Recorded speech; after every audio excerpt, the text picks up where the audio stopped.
मित्रांनो नमस्कार, मी ज्ञानेश वाकुळकर. राष्ट्र महाराष्ट्रामध्ये आपण चर्चा करत आहोत लोकजागर या सदराखाली. आजचा एक वेगळा विषय आहे. खरं म्हणजे बघा, आपण ही नावं समोर आणा: पवार, राणे, ठाकरे, देशमुख, शिंदे, मुंडे, खडसे, विखे, थोरात, चव्हाण, नाईक, फडणवीस. आता यातलं सध्याच्या परिस्थितीमध्ये सर्वात जास्त चर्चेत असलेली नावं आहेत फडणवीस, पवार, ठाकरे.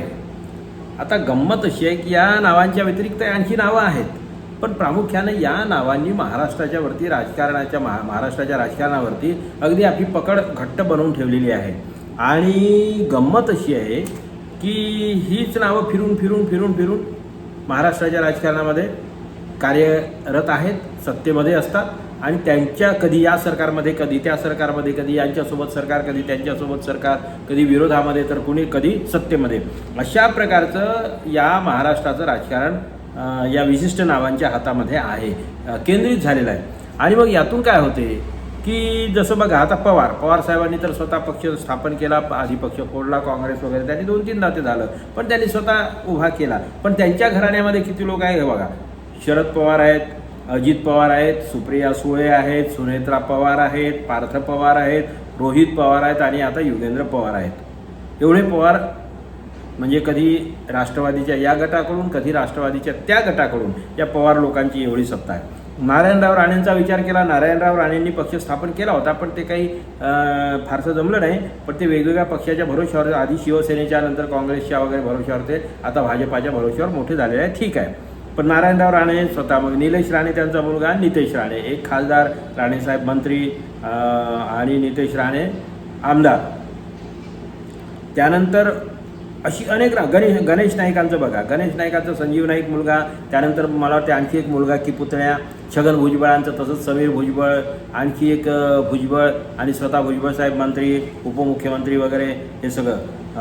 राज ठाकरेंच्याबद्दल तर खरं म्हणजे ठाकरे घराण्याचं, बाळासाहेब ठाकरेची पुण्याई, त्यांनी ती पक्ष स्वतःच्या भरोश्यावर उभा केला. त्यामुळे त्यांनी त्यांची पार्टी जर समजा उद्धव ठाकरेंच्या हाती सोपवली असेल तर त्यात चुकीचं काही म्हणता येणार नाही.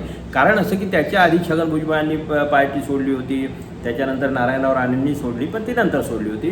पण त्या अशी बंडखोरी झालेली आहे. आणि त्यामुळे नारायणराव राणेंच्या आधी झाली, गणेश नाईकांनी केली होती, तर हे असं चालत राहतं. पण मग आता पार्टी, आपण स्थापन केलेली पार्टी आपल्या पोराच्या ताब्यामध्ये, नातवाच्या ताब्यामध्ये दिली तर त्यात फारसं काही वावगं वाटायला नको खरं म्हणजे. कारण असं आहे की अलीकडची सामाजिक परिस्थितीच तशी झालेली आहे. म्हणजे ज्या पद्धतीनं शरद पवारांच्या सोबत गद्दारी झाली किंवा शरद पवारांच्या सोबत पार्टी तोडण्याचं काम करण्यात आलं, उद्धव ठाकरे यांच्या संदर्भात, NT रामाराव यांच्या संदर्भात, अनेक लोकांच्या संदर्भात असं झालेलं आहे. आणि त्यामुळे या नेत्यांनी आपल्या पोराला किंवा आपल्या घरच्या लोकांना पार्टी दिली त्यांच्या ताब्यात, तर काही तसं फारसं वावगं म्हणता येणार नाही. पण ज्या लोकांनी स्वतःची पार्टी स्थापनच केलेली नाही, जे लोक दुसऱ्याच्या भरोश्यावरच मोठे झाले, दुसऱ्याच्या पार्टीमध्ये राहूनच मोठे झाले, तेही जर घराणेशाही करत असतील तर तो थोडासा जरा चिंतेचा विषय आहे. महत्त्वाची गोष्ट अशी आहे बघा की त्यातही आता घराणेशाही म्हणजे काय, एखाद्या नेत्याचा पोरगा तो मंत्री, आमदार, खासदार होऊच नाही का, असंही नाही. जर तो कार्यक्षम असेल, चांगला असेल, लोकशाही मानणारा असेल तर तो व्हावा ना, काही अडचण नाही. कारण कुणाला तरी असं तर होणारच नाही ना की बाबा मंत्री झाला म्हणजे मग त्याच्या पोरानं काहीच करू नये, असंही नाही. पण कर्तृत्वानं जर पुढे येणारी पोरं असतील तर त्यांच्याबद्दल कुणी म्हणजे विरोध करण्याचं कारण नाही आहे. जसं आपल्याला RR पाटलांच्या संदर्भामध्ये जर आपण विचार केला, त्यांच्या मुलाचं नाव येते आहे. आता त्याला आधी त्यांच्या पत्नीला विधानसभा दिली होती, त्यानंतर त्यांच्या मुलाला आता विधानसभा दिली जात आहे. अशा प्रकारे आहेत, अनेक नावं आहेत. आता विखे पाटलांचं म्हटलं तर राधाकृष्ण विखे पाटील, मग बाळासाहेब विखे पाटील, मग आता सुजय विखे पाटील. मुंडेंचं तर सांगितलं पंकजा मुंडे, मग डॉक्टर प्रीतम मुंडे, मग धनंजय मुंडे, आणि मग त्याच्या आधी गोपीनाथजी मुंडे. खडसेंचं म्हटलं की सून एकीकडे, मुलगी तिकडे, ते दुसरीकडे, स्वतः तिसऱ्याच पक्षामध्ये. दत्ता मेघेंचं आमच्या विदर्भात धरलं तर समीर मेघे, आणखी दुसरा जो आहे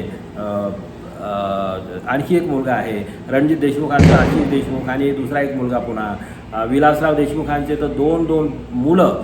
आणि विलासराव देशमुखांच्याबद्दल जर बोलायचं झालं तर लातूर अमित देशमुख, धीरज देशमुख आणि दिलीप देशमुख भाऊ अशा प्रकारचे. निलंगेकरांचं बोललं तर तेही घराणेशाही आहेच त्यांच्याकडे. अशोक चव्हाण खासदार, पोरगी आमदार, बायकोसुद्धा कुठल्या तरी पदावरती होती.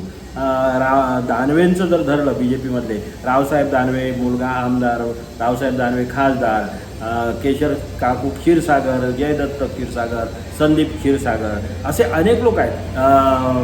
भाजपाचं जर झालं, भाजपा नेहमीच नाकानं कांदे सोलते आणि सांगते की आम्ही आपल्या घराणेशाही करत नाही.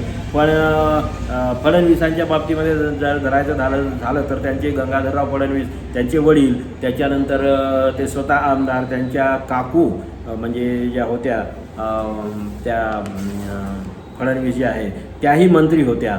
आणि गंमत कशी आहे की हे सगळं जे आहे हे कार्यकर्त्यांच्या भरोश्यावर पक्ष मोठे होतात. आणखी बरीच नावं आहेत, म्हणजे आता एवढी मोठी लिस्ट आहे की ती वाचायला तर नुसत्या याच्यामध्येच वेळ जाईल. आणि त्यामुळे आपण बोलायचं असं आहे, मला सांगायचं हे होतं की या सगळ्या गदारोळामध्ये सर्वसामान्य माणसाला कुठेही संधी नाही, कार्यकर्त्यांना कुठेही संधी नाही. कार्यकर्त्यांचं सगळं आयुष्य खतम होऊन जाते, आयुष्य संपून जाते. पण कुणाला तरी आता पंकजा मुंडेंनी त्या मेळाव्यामध्ये नवऱ्याचाही परिचय करून नाही दिला, स्वतःच्या मुलाला मात्र बरोबर प्रोजेक्ट केलं की हा माझा मुलगा, आणि मग ते त्याला सांगितलं म्हणजे त्याला पुढे तिकीट मिळणार. मुख्य मुद्दा कसा आहे की पुन्हा एकदा सांगतो की केवळ घराण्यामधून आला म्हणून त्याला विरोध करणं यालाही अर्थ नाही. जसं नेहरू घराणं हे तर अत्यंत आदर्श असं म्हणता येईल आपल्याला, डेफिनेटली म्हणता येईल. कारण असं की 10 वर्ष 15 वर्ष जेलमध्ये राहिलेली माणसं आहेत साहेब. इंग्रजांच्या काळामध्ये कुणाला वाटलं होतं की स्वातंत्र्य मिळेल म्हणून? आताची आंदोलनं आणि जेलमध्ये जाणं ह्या गोष्टी वेगळ्या आहेत, ह्या थातूरमातूर असतात बऱ्याच गोष्टी, हे लक्षात घ्या. पण त्यावेळेस इंग्रज या देशामधून निघून जातील आणि मग आपल्याला स्वातंत्र्य मिळेल आणि मग आपण काय, तो काही विषयच नव्हता. तरीसुद्धा नेहरू घराण्यानं स्वतःची प्रॉपर्टी दान केली अरबो रुपयाची, एवढं सुखासीन घराणं, पण जेलमध्ये राहिले 9-9, 10-10 वर्ष जेलमध्ये राहिले.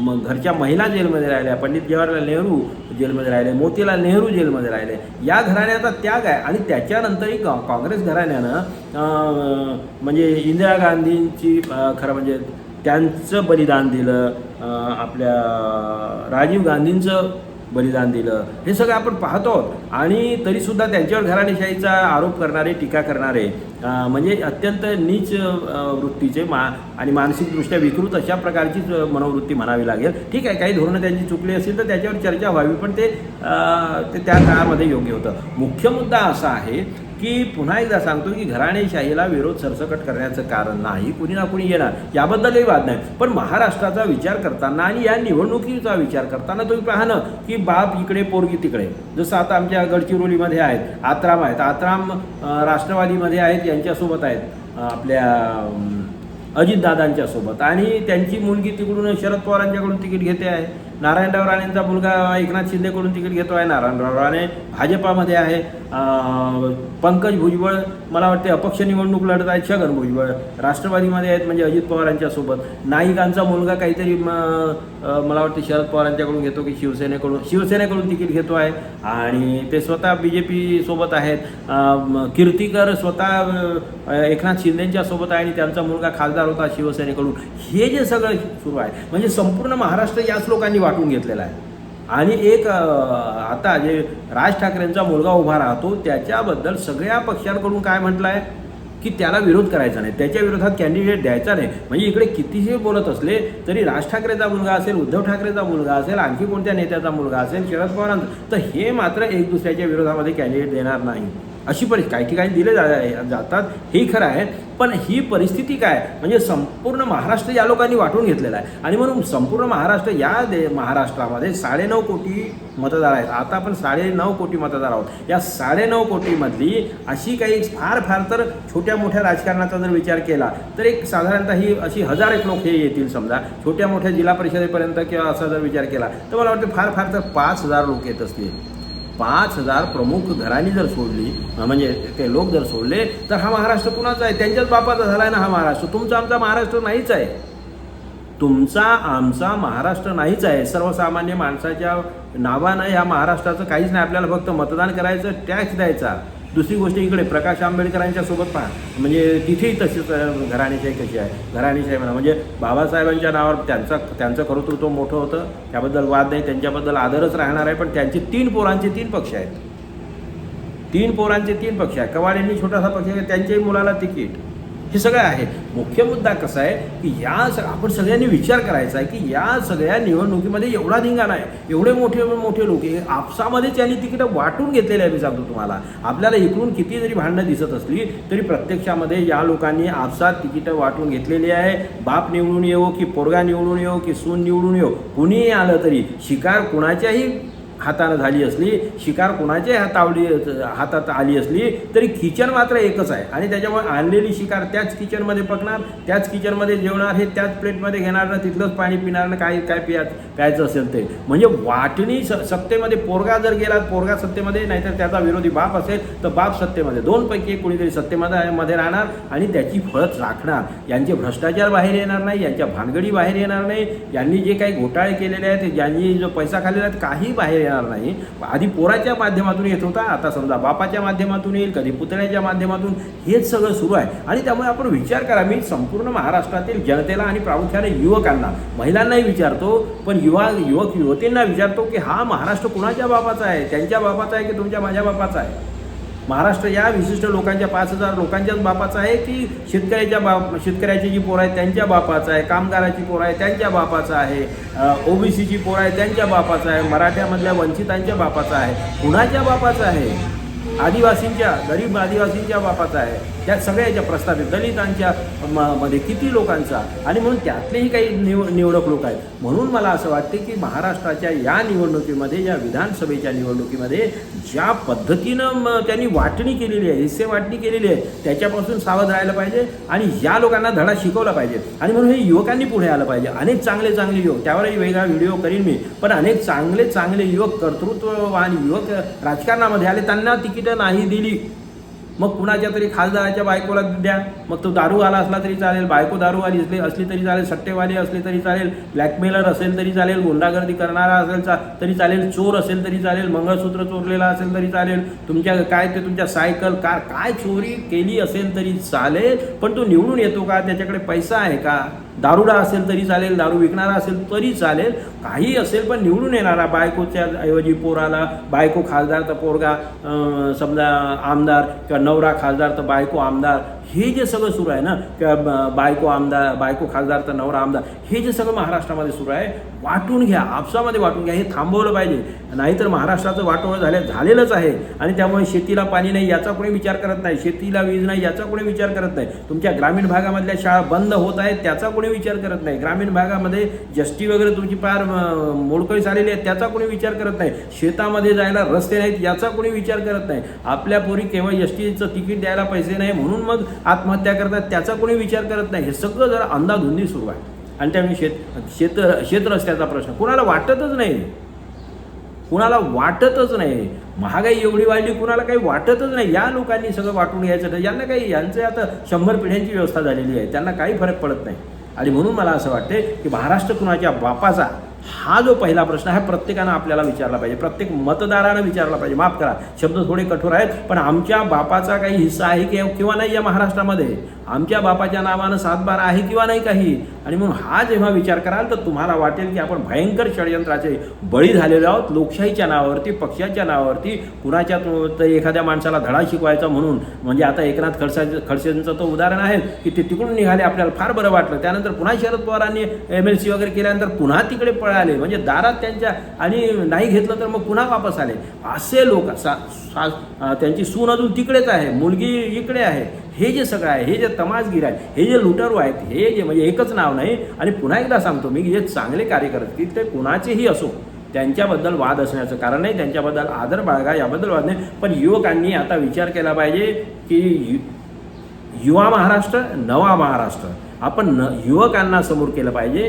नवा महाराष्ट्र घडवायचा असेल तर त्याही संदर्भात नवा कार्यक्रम घेऊन आम्ही येत आहोत, लोकजागृतीच्या माध्यमातून. युवा महाराष्ट्र, नवा महाराष्ट्र. आणि म्हणून या निवडणुकीमध्ये सुद्धा जे चुकीचे असे लोक असतील त्यांना पाडा. पक्षविषय काही विचार करू नका. त्यांना बिलकुल निश्चितपणे पाडा आणि यांना धडा शिकवा आणि चांगल्या दमाचे जर कोणी असतील तर त्यांना निवडून द्या. जात पात पंथ पक्ष पाहू नका.